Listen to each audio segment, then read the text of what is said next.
Praise the Lord. उत्पत्ति 8। परंतु परमेश्वर ने नूह और जितने बनेले पशु और घरेलू पशु उसके संग जहाज में थे उन सबों की सुधि ली, और परमेश्वर ने पृथ्वी पर पवन बहाई और जल घटने लगा, और गहरे समुद्र के सोते और आकाश के झरोखे बंद हो गए, और उससे जो वर्षा होती थी वह भी रुक गई। और 150 दिन के पश्चात जल पृथ्वी पर से लगातार घटने लगा। 7वें महीने के 17वें दिन को जहाज अरारात नामक पहाड़ पर टिक गया, और जल 10वें महीने तक घटता चला गया, और 10वें महीने के पहले दिन को पहाड़ों की चोटियां दिखाई दी। फिर ऐसा हुआ कि 40 दिन के पश्चात नूह ने अपने बनाए हुए जहाज की खिड़की को खोलकर एक कौवा उड़ा दिया। जब तक जल पृथ्वी पर से सूख न गया तब तक कौवा इधर उधर फिरता रहा। फिर उसने अपने पास से एक कबूतरी को भी उड़ा दिया कि देखे कि जल भूमि पर से घट गया कि नहीं।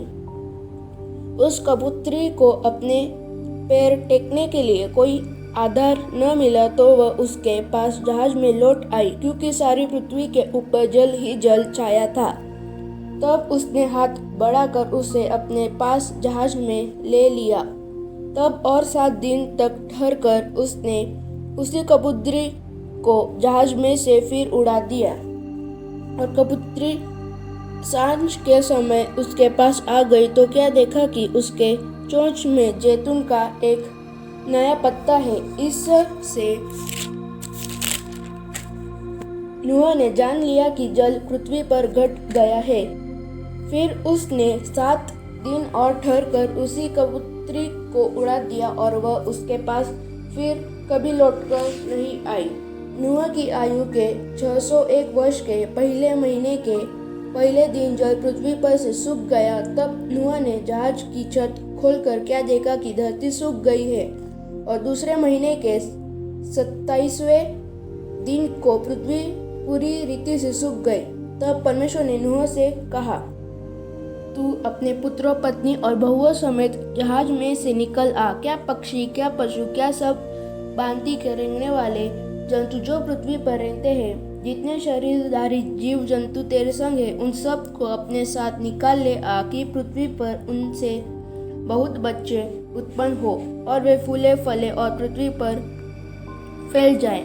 तब नूह और उसके पुत्र और पत्नी और बहुएं निकल आई, और सब चौपाए रेंगने वाले जंतु और पक्षी और जितने जीव जंतु पृथ्वी पर चलते फिरते हैं, सब जाति जाति करके जहाज में से निकल आए। तब नूह ने यहोवा के लिए एक वेदी बनाई, और सब शुद्ध पशुओं और सब शुद्ध पक्षियों में से कुछ कुछ लेकर वेदी पर होमबलि चढ़ाया।